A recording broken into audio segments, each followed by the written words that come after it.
وَيَقُولُ الْإِنسَانُ أَإِذَا مَا مِتُّ لَسَوْفَ أُخْرَجُ حَيًّا، اور انسان کہتا ہے کہ جب میں مر جاؤں گا تو کیا میں ضرور عن قریب زندہ کر کے قبر سے نکالا جاؤں گا؟ اولا یذکر الانسان انا خلقناہ من قبل ولم یک شیئا، اور کیا انسان یہ یاد نہیں کرتا کہ اس سے پہلے بے شک ہم نے اس کو پیدا کیا تھا حالانکہ وہ کچھ بھی نہ تھا؟ فَوَرَبِّكَ لَنَحْشُرَنَّهُمْ وَالشَّيَاطِينَ ثُمَّ لَنُحْضِرَنَّهُمْ حَوْلَ جَهَنَّمَ جِثِيًّا، سو آپ کے رب کی قسم ہم ضرور ان سب کو اور شیطانوں کو جمع کریں گے، پھر ہم انہیں ضرور جہنم کے گرد گھٹنوں کے بل گرے ہوئے حاضر کریں گے۔ ثم لننزعن من كل شيعة أيهم أشد على الرحمن عتيا، پھر ہم ہر گروہ سے اس کو ضرور باہر نکالیں گے جو رحمان پر سب سے زیادہ اکڑنے والا ہوگا۔ ثم لنحن أعلم بالذين هم أولى بها صليا،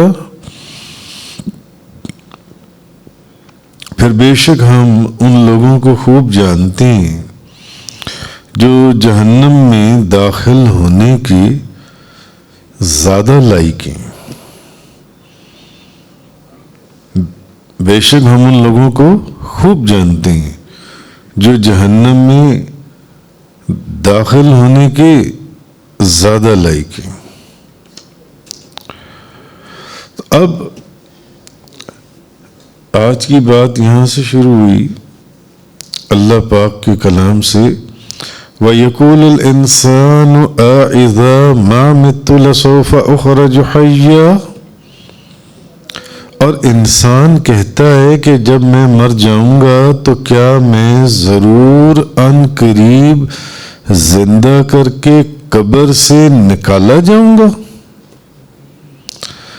اولا یذکر الانسان انا خلقناہ من قبل ولم یک شیئا، اور کیا انسان یہ یاد نہیں کرتا کہ اس سے پہلے بے شک ہم نے اس کو پیدا کیا تھا حالانکہ وہ کچھ بھی نہیں تھا، کچھ بھی نہ تھا۔ اب یہاں مختلف مفسرین کے مختلف قول ہیں، مگر پہلے میں ایک بات آپ کو یہ بتا دوں کہ ابی بن خلف، اس کو کسی مردے کی ایک پرانی گلی سڑی ایک بوسیدہ ہڈی ملی، مردے کی ہڈی،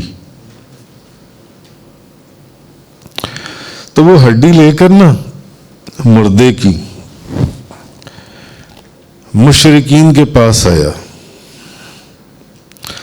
اور کہنے لگا یہ دیکھو میرے ہاتھ میں نا ایک بوسیدہ ہڈی ہے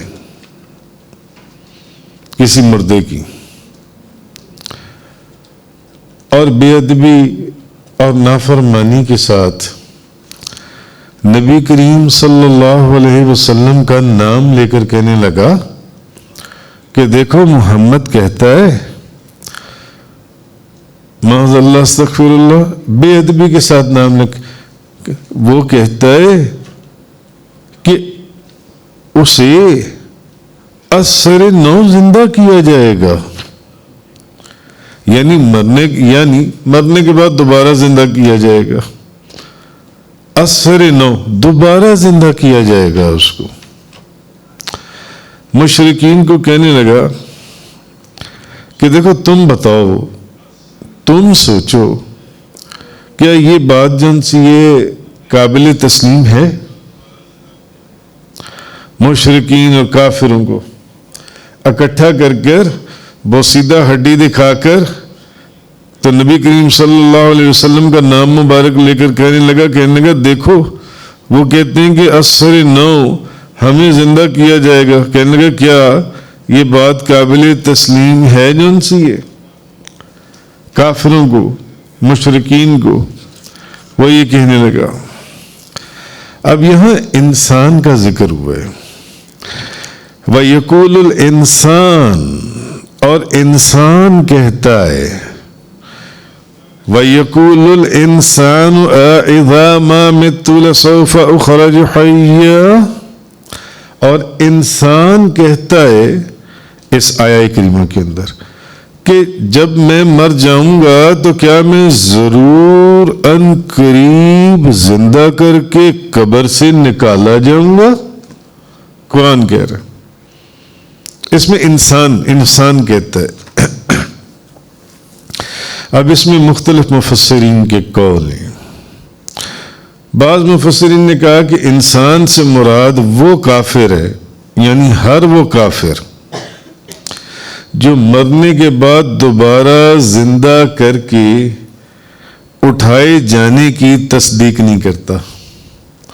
یہاں اس آیت میں انسان سے مراد ہر وہ کافر ہے جو کہتا ہے کہ یہ کیسے ہو سکتا ہے کہ مرنے کے بعد دوبارہ سے زندہ کیا جائے گا. بعض مفسرین نے کہا کہ اس سے مراد معین کافر ہے، کافر کو لیا گیا. اور بعض نے کہا کہ یہاں اس سے مراد ابو جہل ہے، کیونکہ ابو جہل بھی یہی باتیں کیا کرتا تھا. اور بعض نے کہا کہ نہیں، یہ ابی بن خلف کا واقعہ ہے جس کا ذکر یہاں پر آ رہا ہے. اس آیت میں جس انسان کا ذکر کیا جا رہا ہے، بعض نے کہا کہ ہر وہ انسان جو کافر ہے اور وہ کہتا ہے کہ یہ کیسے ہو سکتا ہے کہ مرنے کے بعد زندہ. بعض نے کہا نہیں، یہ معین کافر ہے جو بھی کافر ہے. بعض نے کہا نہیں، یہ ابو جہل کے متعلق بات کی گئی ہے. بعض نے کہا نہیں، یہ ابی بن خلف کے متعلق بات کی گئی ہے، کیونکہ ابی بن خلف جو ہے وہ ایک بوسیدہ ہڈی، مفسرین تفسیروں اور احادیث میں اور سیرت کی کتابوں میں کہ وہ ایک بوسیدہ ہڈی لے کر کافروں کو اس نے اکٹھا کیا. مشرکین کو اس نے کہنے لگا دیکھو محمد صلی اللہ علیہ وسلم وہ کہتے ہیں کہ کیا یہ کوئی بات قابل تسلیم ہے کہ مرنے کے بعد دوبارہ زندہ کر دیا جائے؟ یہ کیسے ہو سکتا ہے کہ اس ہڈی کو دوبارہ زندہ کر دیا جائے؟ تو بعض نے یہ کہا جو ان سے وَيَقُولُ الْإِنسَانُ أَإِذَا مَا مِتُّ لَسَوْفَ أُخْرَجُ حَيًّا، اور انسان کہتا ہے کہ جب میں مر جاؤں گا تو کیا میں ضرور ان قریب زندہ کر کے قبر سے نکالا جاؤں گا.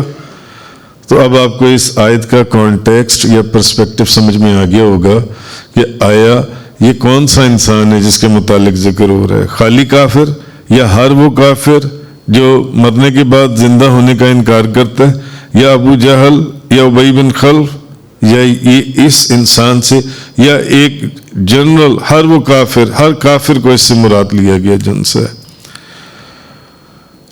اولا یذکر الانسان انا خلقناہ من قبل ولم یک شیئا، اور کیا انسان یہ یاد نہیں کرتا کہ اس سے پہلے بے شک ہم نے اس کو پیدا کیا تھا حالانکہ وہ کچھ بھی نہیں تھا، حالانکہ وہ کچھ بھی نہیں تھا. یعنی اللہ تعالیٰ یہ فرما رہے کہ کیا اس کو یاد نہیں ہے انسان کو کہ اللہ تعالیٰ اس کو عدم سے وجود میں لایا تھا جب وہ پہلے کبھی تھا ہی نہیں. تو جب وہ اس کو تب پیدا کر سکتا ہے تو اب تو وہ تھا تو مرنے کے بعد اب اس کو دوبارہ کیسے نہیں پیدا کر سکتا؟ چیز کو پہلی دفعہ بنانا مشکل ہے یا دوسری دفعہ؟ دوسری دفعہ تو چیز کو پہلے سیمپل موجود ہوتا ہے تو زیادہ آسان ہو جاتا ہے بنانا، کہ چیز پہلے بھی بنائی ہوتی ہے۔ بات سمجھ میں آئی آپ کو؟ کہ اللہ تعالیٰ اس کو کہتے ہیں کہ بھئی اس کو عدم سے وجود میں لایا تھا اللہ تعالیٰ، جب وہ تھا ہی نہیں، اس کا وجود ہی نہیں تھا، کوئی اس کی ہستی تھی ہی نہیں بھی، اب تو اس کا وجود بھی تھا، ہستی بھی تھی، پیدا بھی کر دیا گیا، بنا بھی دیا گیا۔ پہلی دفعہ کسی چیز کو بنانا ایک کام ہوتا ہے، دوسری دفعہ تو آسان ہوتا ہے۔ گو کہ یہ مثال اللہ کے لیے تو نہ پہلے نہ بعد، اس کے لیے کون سی چیز مشکل ہے؟ وہ تو ہر چیز پر قادر ہے۔ یہ تو ہم جیسے لوگوں کو سمجھانے کے لیے بات اللہ تعالیٰ نے ایک مثال دی ہے، اللہ تعالیٰ نے۔ تو وہ کسی چیز کو دوبارہ بنانا پہلی بار بنانے سے زیادہ آسان ہوتا ہے، کیونکہ اس نے وہ چیز پہلے بھی بنائی ہوتی ہے، اس لیے دوبارہ بنانا اس کے لیے آسان ہے۔ تو یہ انسان کیا بات کر رہا ہے کہ مرنے کے بعد کیسے ہمیں زندہ کیا جائے گا؟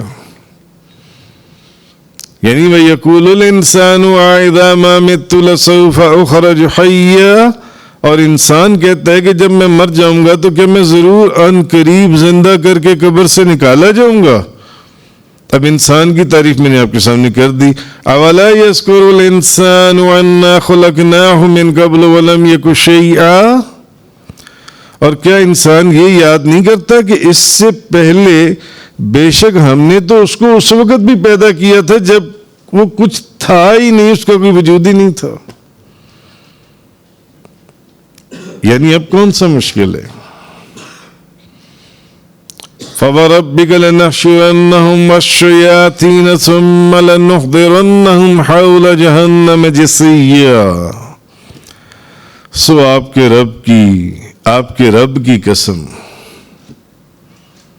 آپ کے رب کی قسم، ہم ضرور ان سب کو، یہ جو ہماری ان باتوں کا انکار کرتے ہیں نا، ان سب کو اور شیطانوں کو جمع کریں گے۔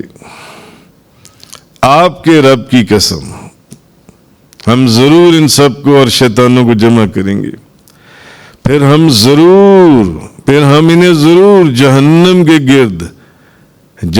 کے گرد گھٹنوں کے بل گرے ہوئے حاضر کریں گے۔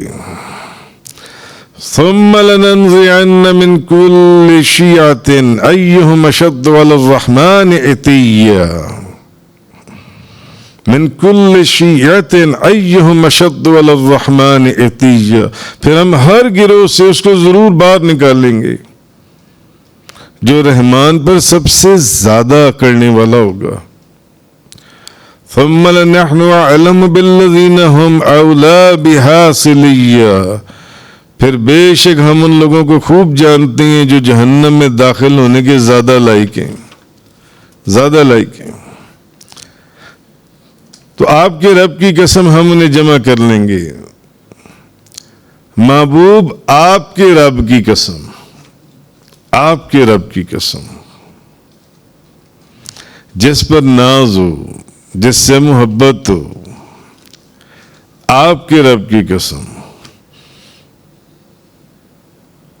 یہ بھی تو کہا جا سکتا تھا آدم کے رب کی قسم، موسیٰ کے رب کی قسم، عیسیٰ کے رب کی قسم، یوسف کے رب کی قسم، یعقوب کے رب کی قسم، ابراہیم کے رب کی قسم، اسماعیل کے رب کی قسم، ہارون کے رب کی قسم، یعقوب کے رب کی قسم، یحییٰ کے رب کی قسم، اسحاق کے رب کی قسم۔ محبوب آپ کے رب کی قسم، آپ کے رب کی قسم، ہم انہیں جمع کریں گے۔ مرنے کے بعد دوبارہ زندہ کیے جانے کا انکار جو لوگ کرتے ہیں، قیامت کے دن ہم انہیں زندہ کر کے جن شیطانوں کے ساتھ وہ کمپرومائز کرتے تھے، ان شیطانوں کے ساتھ ان کو جمع کریں گے، ان شیطانوں کے ساتھ. اور ہر کافر شیطان کے ساتھ ایک زنجیر میں جگڑا ہوا ہوگا, ایک زنجیر میں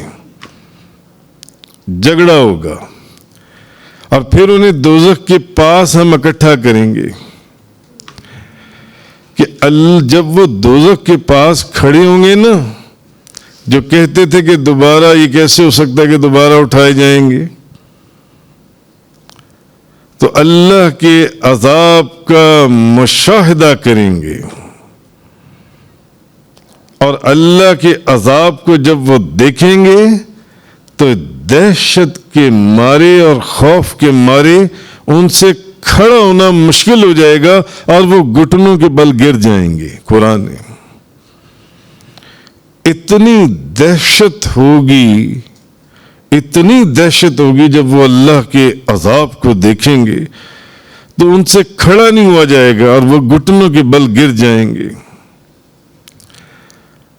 اس وقت کافروں کی ذلت اور رسوائی دیکھ کر جو اولیاء اللہ ہیں, اللہ کے دوست اور جو سعادت مند لوگ ہیں, وہ اس وقت ان کا یہ منظر دیکھ کر خوش ہوں گے کہ اللہ تعالیٰ نے انہیں اس ذلت سے نجات عطا کی جس ذلت کے اندر آج ان کو گرا دیا گیا ہے, جس ذلت کے اندر ان کو گرفتار کر لیا گیا. اس دن سعادت مند صالحین نیک اور اولیاء کرام وہ خوش ہوں گے اس بات کے اوپر کہ اللہ نے انہیں اس ذلت سے محفوظ رکھا, اور وہ خوش ہوں گے اس چیز کے اوپر, اور انہیں ذلت سے نجات عطا فرمائیں. مگر اسی وقت ان کے دشمن اور کافر جان سے وہ حسرت اور افسوس کر رہے ہوں گے, کاش ہم نے ان اولیاء اللہ اور سعادت مند لوگوں کا مذاق نہ اڑایا ہوتا, اور ہم نے ان کی بات مان لی ہوتی. ہم ان کی بات مانتے, ہم ان کا مذاق نہ اڑاتے, ان کو ملامت نہ کرتے, ان کو خراب نہ کرتے, ان پر تہمت نہ لگاتے. جیسا کہ پچھلے چند بیانات کے اندر, چند دنوں میں نے آپ سے 3-4 بیانات کے ضمن میں, آیات کے ضمن میں عرض کیا, انبیاء اور اولیاء کے اوپر یہ تو ہزاروں سالوں سے چلتا چلا آ رہا ہے, تہمتیں لگتی رہی ہیں, الزامات لگتے رہے ہیں, لوگوں کے اندر ان کے متعلق چہ مگوئیاں ہوتی رہی ہیں, الزامات اور تہمتوں کی. تو اصل میں اب کافر اور شیطان جو ہے اس کا ذکر آیا کہ اس کو ایک ساتھ زنجیر میں جگڑا ہوا ہوگا. جن شیطانوں کے کہنے کے اوپر وہ اصل راستے سے گمراہ ہوئے, تو جو لوگ قرآن کو سننے کے بعد بھی, پڑھنے کے بعد بھی اندھے بن جائیں, نہ اس کی ہدایت کو دیکھنے کی کوشش کریں, سنتے رہیں, نہ اس سے فائدہ اٹھانے کی کوشش کریں, اور اللہ کے ذکر سے اعراض کریں. قرآن کہہ رہے اللہ کا ذکر کرو, نماز پڑھو, پھر بھی نماز نہ پڑھیں.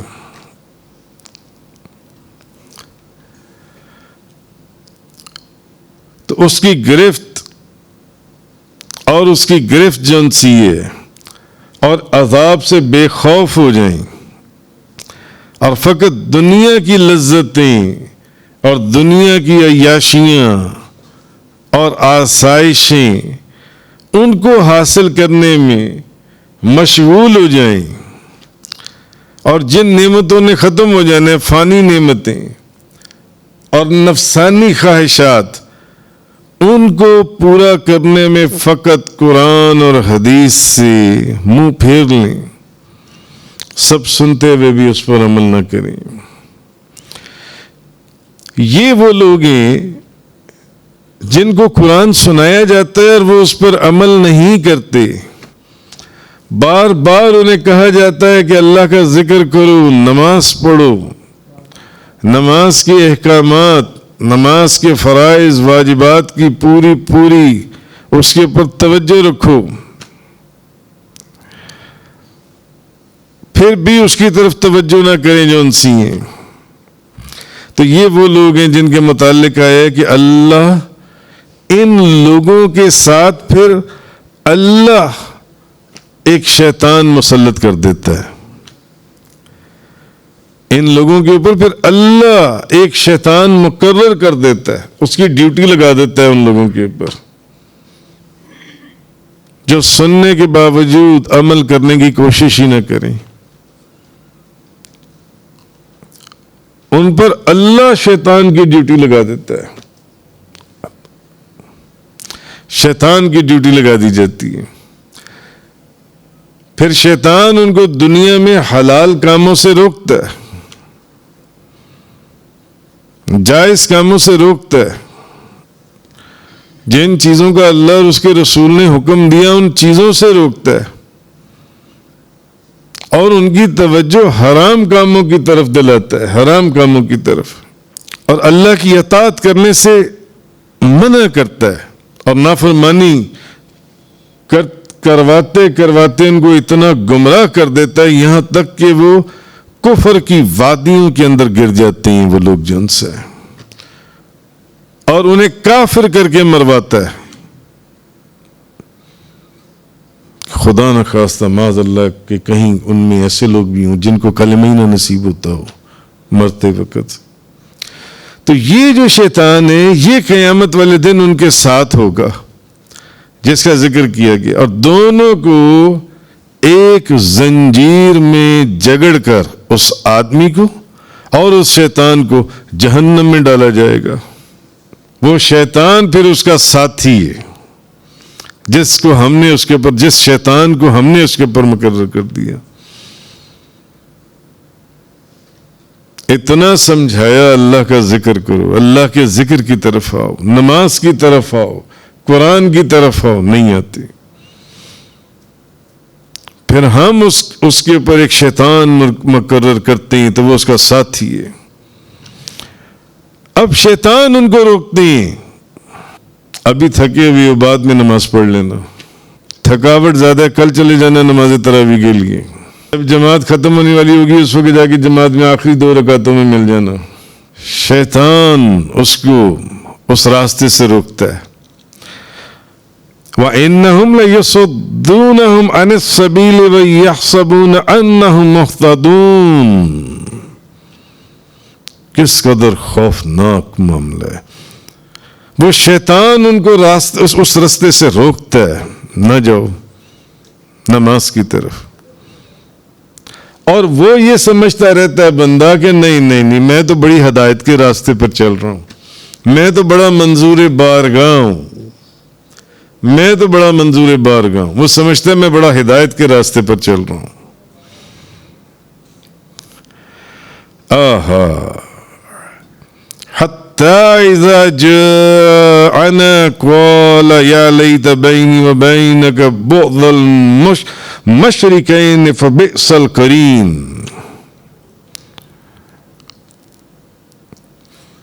یہاں تک کہ جب وہ کافر ہمارے پاس آئے گا تو اپنے شیطان سے کہے گا جس کو پھر ہم نے اس کے اوپر مسلط کیا تھا، کاش میرے اور تیرے درمیان مشرق اور مغرب کے برابر دوری ہو جاتی،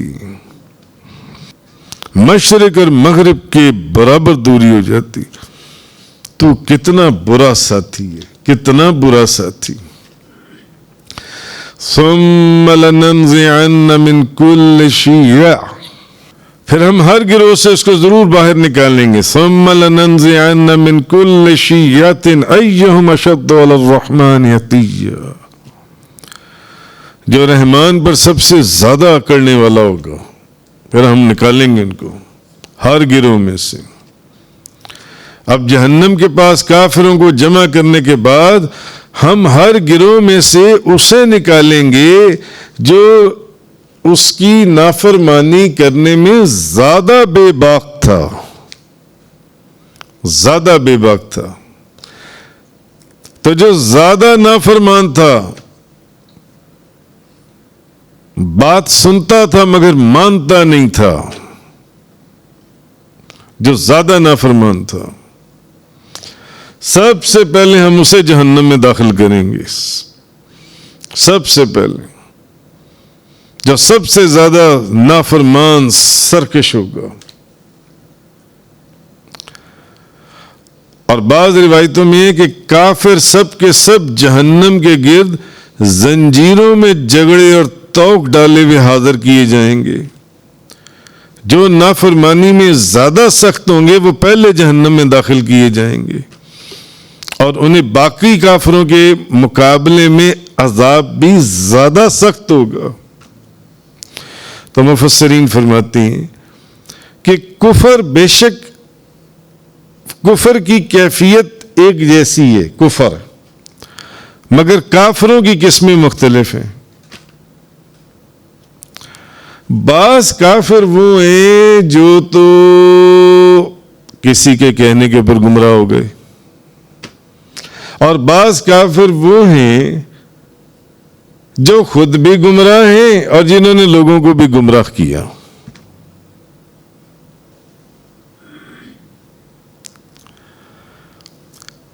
تو عذاب کی کیفیت بھی مختلف ہوگی، یہ نہیں کہ کافروں کو بھی عذاب ایک جیسا ہوگا۔ جن کو گمراہ کیا گیا عذاب ان کو بھی ہوگا کہ وہ کیوں گمراہ ہوئے، مگر ان کے عذاب ان کا عذاب ان کافروں کی بنسبت کم ہوگا جو خود بھی گمراہ تھے اور دوسروں کو بھی گمراہ کرتے تھے۔ ایک تو وہ ہے نا جو کسی کے کہنے پر گمراہ ہو گیا، اور ایک وہ ہے جو خود بھی گمراہ تھا اور دوسروں کو بھی گمراہ کرتا تھا۔